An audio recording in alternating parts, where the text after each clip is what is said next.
Hello and welcome to yet another session. So we're continuing to look at Arnold Aronson's essay, which is trying to locate the American theatre in a historical context. And the significant aspect of the changing decades is foregrounded in this work. And it also makes the context of the different plays that we are looking at clearer. So we reach this instance where Aronson is beginning to talk about the decline of Broadway, and he's trying to capture the growth of the theatre, American theatre, outside of New York City after this moment. Yeah? So after Broadway declined, there was a significant growth of theatre outside of New York City, although they had been long been local professional theatres, stock companies and touring shows. New York's position as the originator and focal point of theatre and entertainment was clear and dominant. So we see a replication of a similar kind of movement which happened in England at the peak of its theatrical activities. We find that initially London is the center of all theatre related activities, and even London is the cultural capital, so to speak, of England for the longest time. And then due to historical and other conditions, we find that that position also gets displaced in a very gradual way as the demographic shift happens in London too, right after around the time of the Industrial Revolution. So here it's a bit more fast paced than the earlier centuries, as we can see. New York's position does not get challenged in terms of it continues to remain as the cultural capital of all artistic and creative activities of the Western world, and in some sense of the rest of the world as well. But we find that the theatre begins to grow everywhere after this. After the decline of Broadway, there's a more democratic dissemination of the growth of theatre. And but that does not challenge New York's position. As mentioned, it to such an extent that a play or actor that did not perform in New York lacked credibility. Broadway becomes almost synonymous with all kinds of theatrical activities that come out of America. So as if the relationship were not clear enough, during the interwar years, Theatre Arts Monthly had a regular feature entitled The Tributary Theatre, which was a roundup of theatrical activity outside New York City. So New York continues to remain the center, just as it were during the war times and between the war years. And even when theatre continues to grow outside New York City, we find that the center remains as the New York City itself, without little change in its status and the way its establishment works. Some of the pre-war theatres, such as the Goodman Theatre of Chicago, the Cleveland Playhouse, and the Karamo Theatre of Cleveland, continued to produce in the post-war years, but a new crop of theatres also emerged. And there are a lot of names which are being listed over here in order to get a holistic historical sense. So this also had a heavy impact in the way employment opportunities began to be created. These theatres employed thousands of theatre professionals and created venues for classics, revivals, and especially new plays that the New York theatre could no longer produce or originate. And this leads to the way towards the emergence of another kind of economy altogether, as we can see. With the virtual elimination of the road, the resident professional theatres allowed a broad spectrum of the population to see live theatre. Several of the early theatres were founded and run by women, suggesting that the regional theatres provided opportunities that might have been denied to many in New York. There is a demographic shift. There are challenges related to that, but there are also newer opportunities. There are also the otherwise marginalized communities, such as women, the other Latin American minorities, African American minorities. We find all of them getting more attention and getting accommodated in this new system that largely emerges outside New York City. Now, what is the regional nature of this regional theatre? What was regional about it other than the location? So Aronson clarifies this in this section. With a few notable exceptions, these regional theatres had nothing to do with their location. They rarely produced plays of local interest. They employed few local artists. Most still had one eye on New York City. And in a development since the 80s, the best theatres moved their successful productions to Broadway. Yeah, and this is something that we find as very central. We find that Broadway continues to remain as synonymous to all theatrical activities, and this movement, movement in the demographic. This shift in the demographics and this growth of theatre outside New York City, it is all very temporal in some sense. The center of activities in some sense, the center of the thematic construction, it all continues to be New York City itself. If successful, the originating theatre would reap financial rewards, while the Broadway producer was spared at least part of the high cost of developing a risky property. There are also new sorts of arrangements, economic arrangements, which are emerging during this time. And as mentioned earlier in the Aronson's essay itself, the theatre is beginning to be seen as a business, as an industry. While the elitist aspect of it, while the national consciousness that it emanates, are all continuing to remain valid, we find that this is looking at this is also the way in which theatre aligns itself to the new market conditions which emerge. So depending on one's point of view, this was either decentralization and democratization of the American theatre, or it was a further refinement of the tributary theatre, with all streams still flowing into the great reservoir of New York City. So this is something which is very difficult for us to evaluate it, even at this point. On the one hand, of course, there are these positive elements, like there is a decentralization and democratization of the American theatre, because it is not temporally located just in New York City. Its growth is more widespread, more rampant in these spaces, in the peripheral spaces, in the spaces outside of the city. But it could also be seen as a more sophisticated operation of this tributary theatre, with all regional streams, with all these provincial streams still flowing into New York City. So if that is the case, then the prominence and the significance given to Broadway as well as New York City, we may have to say, that has only accentuated in this process. But nevertheless, there were a lot of newer opportunities that these regional theatres had, and they also began to experiment in a way that the commercial theatre could not. Commercial theatre located and centralized in New York City could not. So as Aronson points out, there were a number of daring contemporary directors. He names a few, like Andre Serban, Robert Woodruff, Liviu Sciulai, Mark Lamos, Marcus Stern, Francois Roches, Anne Bogart and Joanne Akalaitis, and Robert Wilson and Richard Foreman. So they were making innovative productions of classics. They were trying to recreate classics in a more with a more contemporary flavor. So this is what Aronson comments on it. Texts were re-examined, deconstructed and abstracted in order to find contemporary resonances through theatrical means beyond the mere updating of sets and costumes. It is not just an additional ornamental attribute of with technology. It's not just another experimentation with newer kinds of props. There is a way in which texts become recreated, resituated in a different context with contemporary resonance. Meanwhile, many designers who worked internationally or were aware of international developments expanded the visual component of this development. So we find an alignment of sorts in the textual as well as the technical elements over here. Performance and text, they also seem to be working in a more closer terms.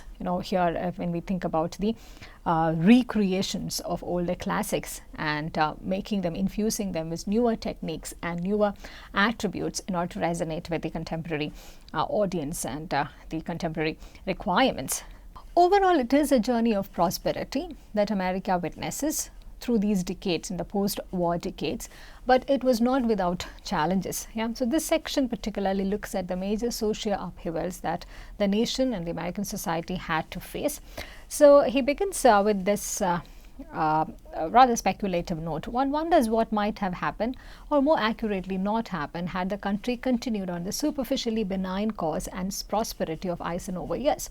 Here the term superficial is very important, because by the 60s there is also an increasing realization that much of this prosperity is very superficial. It is not translating into the real happiness, the real joy that American dream also guarantees. And also that, two people taking up the same path towards American dream may not find the same kind of prosperity or the same kind of happiness.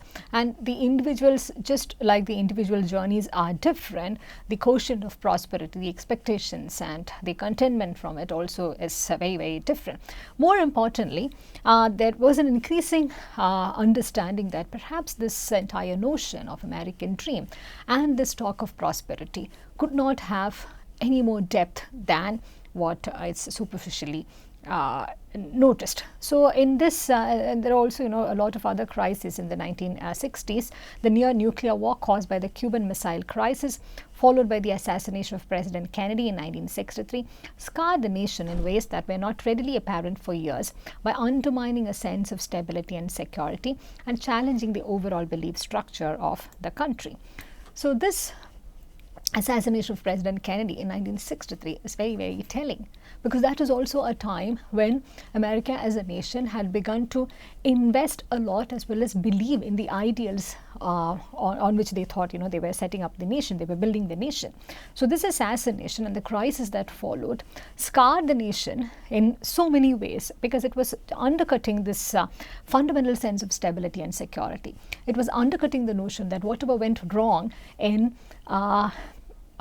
Europe or the rest of the world will not happen in America. It was like tragedy striking home, and that also had challenged the very heavily shaken the overall belief system of the country. So the rapidly increasing involvement in Vietnam, just at that point the baby boom generation was coming of draft age, divided the country along, not only along political but generational and class lines. So just like America in the post-war years began to realize that they are not just a pioneering country, but they are a pioneering civilization. They also realize that there are newer challenges that they have to deal with in this world order. The challenges which perhaps will not just go away once the economic security is achieved, once the personal prosperity quotient of every individual is taken care of. So for the younger generation, we find that with the America's increased involvement in Vietnam, there's another moral question which is beginning to emerge. For many of the younger generation, the conflict was not a clear-cut good war, but rather a war that seemed to be controlled by political factors and suspect ideology. So here we find the American society as at war with certain factions within itself, yeah. And the enemy, as in a different context, as in the environmental context it was mentioned before, the enemy was not outside, the enemy was right with it.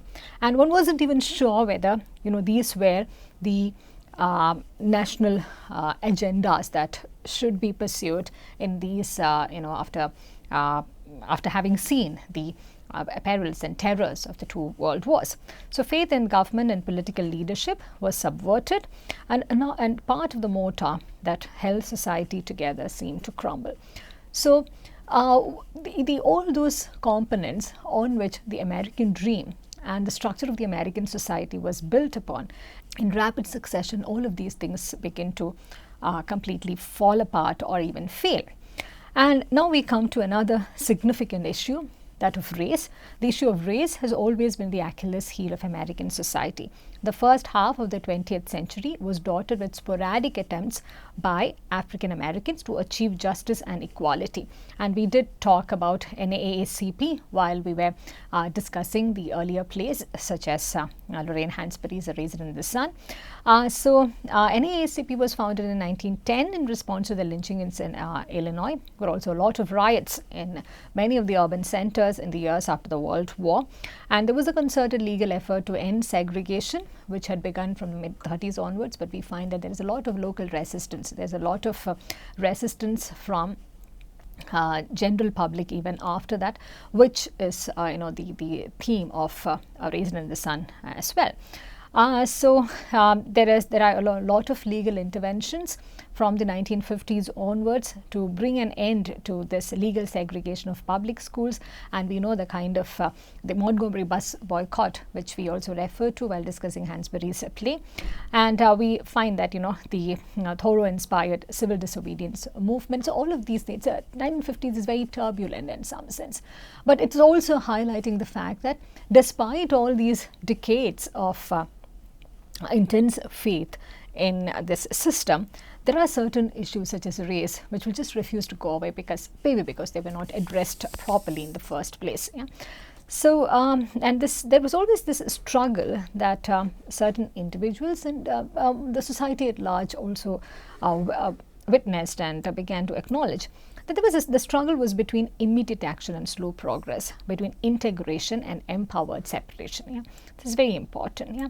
So again, if I may draw your attention to Raised in the Sun, Lorraine Hansberry's play, there also we find that in a legal sense, in a technical sense, in a purely political sense, it's an egalitarian society. They are able to buy property. The African American family, the younger family, they are allowed to legally. Legally they can possess property in that white neighborhood, and they do go ahead and they are able to buy the property as well. So it isn't a question of money. It isn't a question of access anymore. It is about how the public sphere continues to operate. So the struggle, as Aronson points out over here, that is between immediate action and slow progress. Yeah, there are certain actions which are taken immediately, but it will take a while for that to get translated into real kind of progress which is tangible on an everyday basis. And there is also this struggle between integration and empowered separation. Yeah, what a play like Lorraine Hansberry's is also trying to address this struggle. Yeah, there are a lot of gray areas in between which needs to be addressed even after the legal and political changes and decisions have been made. This becomes intensely clear to the American society from the 1960s onwards, which finds its reflection in these plays as well. So the civil rights movement is briefly captured here in this paragraph led by Martin Luther King in 1963, the passage of the civil rights in 64. But we find that the Vietnam War happens in between as a major inconvenience, challenging many of these notions on which the American society was built. Yeah? The Vietnam War only exacerbated the racial divide. Many middle class and affluent white youth learned how to manipulate the system to avoid the draft or to avoid Vietnam service. So the troops were disproportionately black. Yeah? So here race comes back as a very different question altogether. There's a different kind of segregation which is happening over here, where the whites know how to manipulate the system. They know how to circumvent certain kinds of inevitable things. And it's mostly the black population, the African American population, which is enlisted during the Vietnam War, which of course becomes a huge political dilemma. Even before the height of the war, racial tensions were at the boiling point. It only adds more aggression to this entire ongoing thing. There were riots in Harlem in the summer of 1964. Look at these turbulent years in succession, one after the other. There are these riotous activities. 64, Los Angeles in 65, Chicago 66, and Detroit and 127 other cities in 1967. Yeah? And with Martin Luther King's assassination in 1968, we find that the struggle around the question of race reaches its peak. The reasons for the riots were varied and complex, but they marked a turning point in urban American history, since they served as an indication that the inner cities were becoming predominantly black, while the system of authority remained predominantly white. Yeah? So, Lorraine Hansberry's play, if you may think about how it ends as a precarious situation where there's a lot of uncertainty ahead. There's a lot of uncertainty about each one's life would pan out to be. But there is a hope in the younger family that things would eventually be fine because they would want to be good neighbors. They want to assimilate. They want to assimilate in a positive way, and they want to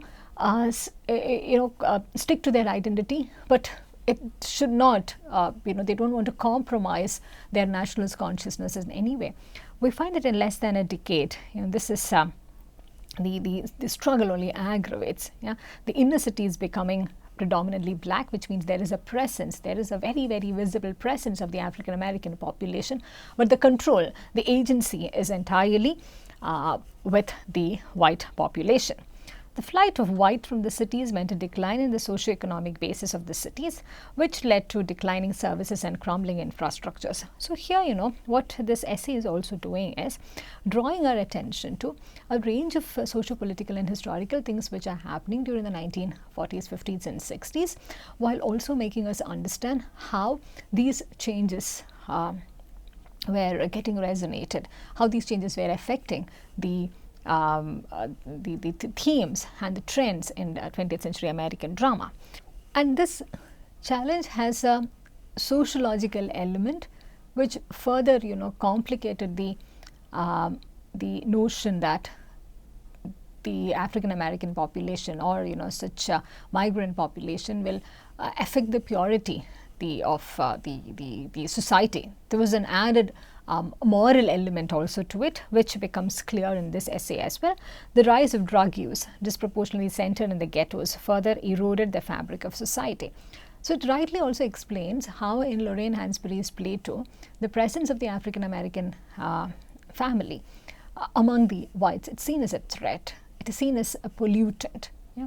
So we do know that there is a very strong economic and historical reason for these sort of fears to emerge. And what that play does is, though it does not get into a very overtly political statement making mode, what the play successfully does is to unravel that these are the realities that the African American community is also facing, even while they are trying to assimilate integrate themselves into the dominant modes of living. So the role of television, that went well beyond the reshaping of American culture. It informed the self-image of American society in a way that no previous art form or medium ever had. Yeah? So there are a lot of changes which is happening during this time, and it is very important to state that the African American drama was emerging, though it was in its nascent stage in the 50s. It's emerging from this context. The African American drama emerges from such a turbulent state where there is prosperity, but there are also a lot of challenges, political, socio-economic, cultural, sociological. There are a lot of changes, lot of challenges which are affecting America despite the prosperity. So this also tells us very briefly about how the role of television went beyond, it began to play a role which was beyond just a medium of entertainment. Residents of poor urban areas, victims of de facto segregation, saw a view of America on television every night that depicted affluent, white, generally suburban life, presented as the epitome of the American dream that was clearly out of reach for a significant portion of the population. So here, the television and what it is showing, it does not become, it does not cease. It is not seen just as a mode of entertainment. It's something which brings in a lot of discontent too. It also shows certain images which a vast population cannot aspire to become. It shows a set of images which a vast population want to become, but they have no means to become that. Yeah? So it also, more than entertainment, it becomes a source of discontent as well.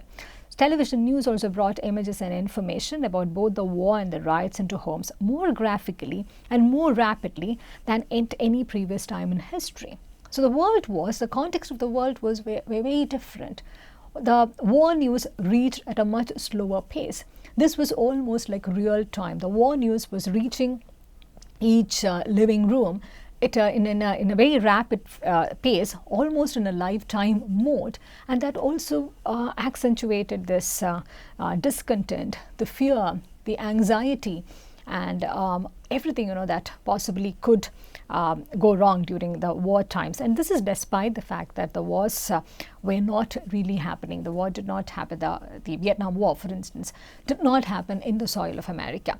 But there were, of course, a lot of riots. Those news was also very, very creating a lot of distrust among the communities, which again we see if we recall Lorraine Hansberry's play there. It's not that they have anything in particularly a complaint about this younger family, about one particular African American family. It is about this news. They have been hearing all kinds of things about the community, about the bombs being set off. Yeah, so that has generated a fear and anxiety, which forces them to stay in this segregatory mode. So this was the context, as Aronson points out, in which African American drama emerged.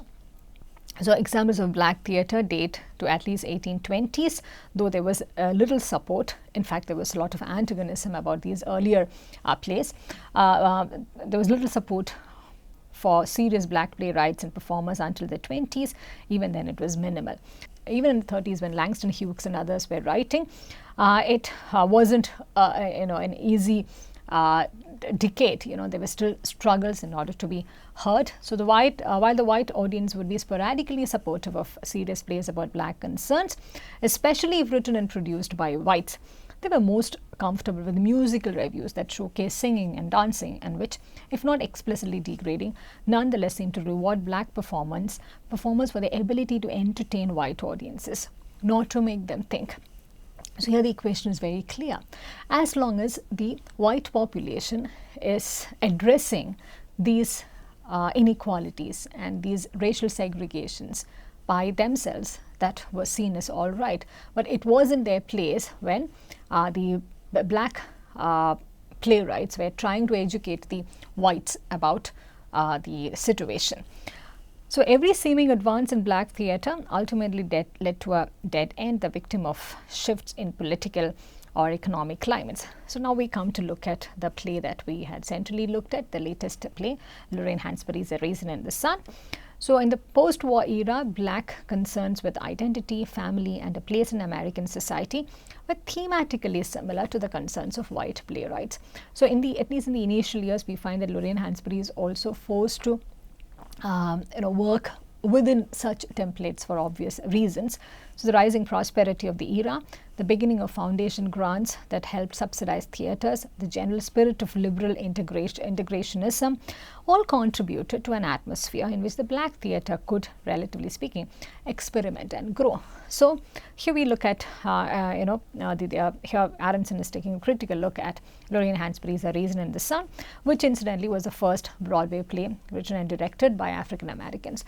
So just to clarify this point, until that point of time, whenever race was discussed in the context of American drama, it was always by white playwrights. It was never seen as a pejorative of the black artist to bring to the forefront such an issue, because their role was seen to be to just to function as entertainers, not to make the American population think, as Aronson makes it clear. So this A Raisin in the Sun premiered in 1959, and it seemed reasonable that this would be the first step toward a vigorous black presence in the mainstream American theatre.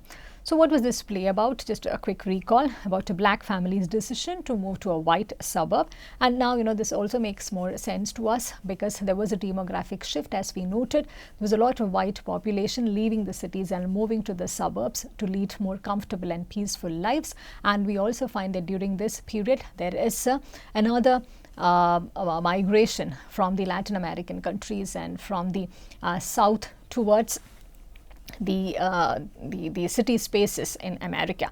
So here it's a play about this play is about an African American family who wants to make the same kind of decisions that most middle class whites had already made, to move to the suburbs.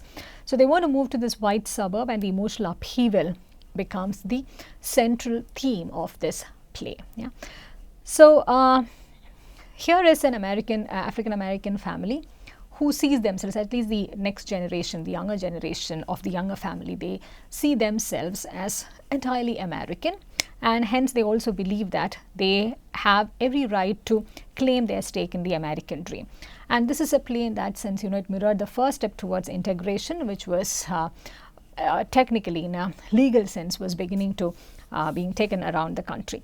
So this there were a lot of criticism against Hansberry's play, but we also need to see those in context. There is this argument that the play broke new ground dramaturgically, and it was just trying to toe the lines which were earlier, the traditional lines which were set before. But we also need to accept that it was still at a very nascent stage. So the chasm between white and black and white was a given in Hansberry's play. Neither white society nor the underlying causes of this gulf were explored. If you recall, towards the end, when there is this conversation where the representative from the white community is trying to convince the younger family to say not to move, we find that the racial discrimination, this segregation, is seen as a very matter-of-fact thing. There's absolutely no involvement or engagement to get to the bottom of this problem. It's being dealt with very superficially, arguably for very obvious reasons too, because it wasn't it was still in its nascent stage, and Hansberry was just making use of this opportunity to begin to address such a pressing problem. In the best American dramatic tradition, society was encapsulated in the microcosm of the family, and the solution to social problems was seen in questions of identity, self-worth, and personal responsibility and action. We do find this play in that sense replicating what perhaps Arthur Miller's play did. That is it ultimately comes down upon the individual. In this younger family too, while they are all aware of a larger institutional, systemic and structural problem that has resulted in racial segregation, they also seem to be taking personal responsibility for their behavior and for proving themselves to be good neighbors. So in some sense it replicates the model of the American dream. It replicates the model of the dramaturgical experiments done before. So the play broke no new ground dramaturgically. It was certainly a well-crafted drama, and its ability to tap into contemporary political liberalism without threatening white audiences contributed to its hit status.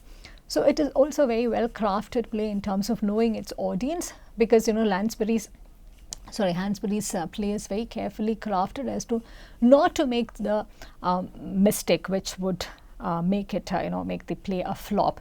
It didn't want to be preachy. It wanted to include the white liberal audience in this discussion and not to alienate them.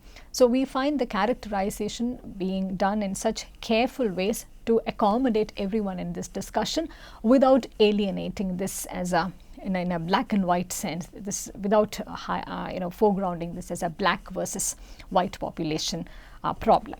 So we're also gradually coming to the end of this discussion, and some of these aspects are quite outside the scope of what we would be covering in this course, but it's very useful to know that black playwrights and producers in the 20th century have always confronted the equivalent dilemma as the social and political activists. Do they write and produce for a black audience or for a white audience? There's no neat answer to this question, but it's very important to start asking this question as you familiarize yourself more with drama produced by African American writers. So the idealist the answer is that good drama knows no color line, it ignores reality.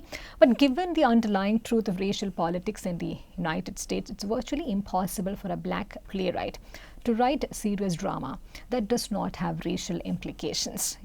So this is also will lead us to certain larger questions about the connect between art and politics.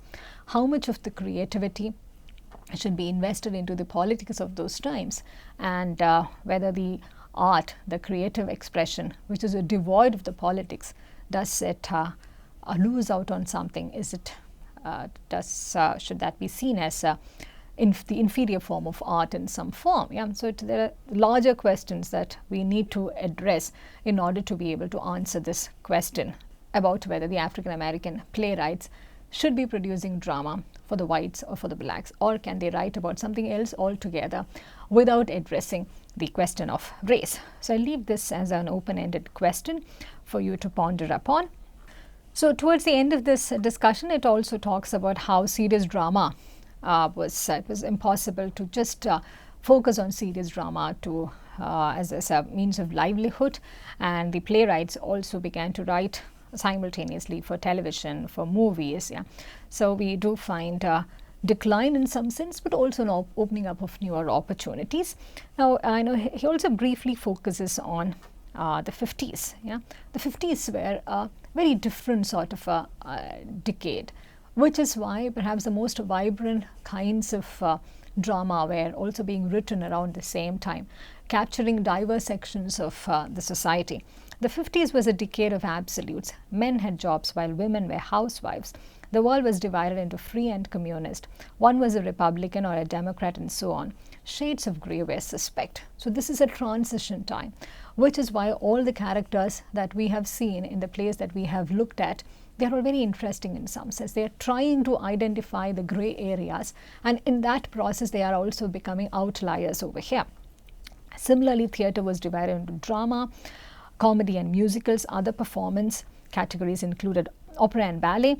Popular entertainment such as the circus were not seriously considered as performance, but just as the civil rights, women's and gay movements, the counterculture lifestyles and the avant-garde all worked to break down barriers and alter assumptions about life and art. Yeah. Theatrical categories evaporated as well. Yeah. So that is perhaps the most central achievement of the drama of the late 40s and 1950s, because it could break down these barriers, break down these stereotypical notions about what to expect from different category in art and life, about identity, and this expectation was being challenged in many ways through these diverse and interesting characters. Theatre became performance and included under its umbrella traditional and popular forms, rituals, para-theatrical activities, and even the performative aspects of daily life. Today, many presentations defy simple categorization. Training incorporates a wide range of disciplines, and artists work in several genres. On the other hand, identity politics still informs the creation and producing of many theatres and defines the habits of particular audiences. So if we may underscore this statement, we can find that it resonates very well with the plays that we have looked at. Identity politics in some form or the other had always informed the characterization, the decisions that these characters took. Yeah? And it also had defined the habits of particular audiences, which in turn forced them to change trends and adopt different techniques while trying to suit different audiences. So as we come to the end of this essay by Arnold Aronson, which tries to situate American theatre in a historical context, in a larger historical context, tracing its trajectory in different decades, towards the end, he accentuates this fact that the theatre is far from dead. Statistics suggest a stubborn vitality all across the country. Theatre training programs continue to have ample number of applicants. What has changed then? So what has changed is theatre's place within the society and means of production. Mainstream theatre is rarely casual entertainment anymore. This was something which began to be witnessed from the 60s and 70s onwards. Theatre ceased to become a form of entertainment as television and movies majorly took over. It became elitist exercise. It became a more serious exercise. It became something which, a performance which could not be witnessed in a casual sense. And this, we may say, that a change which has come about in different parts of the world too, where theatre requires a more niche kind of an audience, and it is not a mass popular entertainment like cinema or TV. And we also find that the commercial theatres, the large commercial theatres were taken over by these entertainment conglomerates and corporate boards. So we find a mix of these two things happening. It becomes more serious business. It also becomes more corporate, but without the glamour and glit which is part of say television and cinema. Aronson throughout his essay has highlighted certain changes which are very local in nature, and he has also, experienced his own discontent and his own discomfort with certain kinds of changes taking over. That said, he leaves this essay on a very pragmatic as well as promising note. The human desire for live performance, what Aristotle understood as a human inclination to mimic, will keep theatre alive in the future as it has in the past. But the electronic media are a new factor which makes the future even more unpredictable than ever. So the very fact that in a fairly recent essay like this, we are talking about the decades which had functioned as the foundational aspect of American drama, that itself illustrates that there is a continuity to this genre. There is a need to go back to these plays, particularly of the 40s, 50s and 60s, in order to understand what American society was like. And on the one hand, we do have a lot of historical information about how life was lived, but American drama of those periods, they also give us a very clear insight into how individuals individually lived those realities and how each person responded to situations in a political sense, in a psychological sense, and in a familial sense. So as we discussed before, the highlight of these plays is perhaps is that it allows us to get into the psychology of these characters. We get to know the inner workings of their minds, and that makes us that helps us to understand the historical and political circumstance with a more humane element, with a more humanitarian touch. So with this, we bring this session to a close, and I strongly encourage you to read through this essay on your own as well, American Theatre in Context, 1945 to Present, by Arnold Aronson. I thank you for your time, and I look forward to seeing you in the next session next week.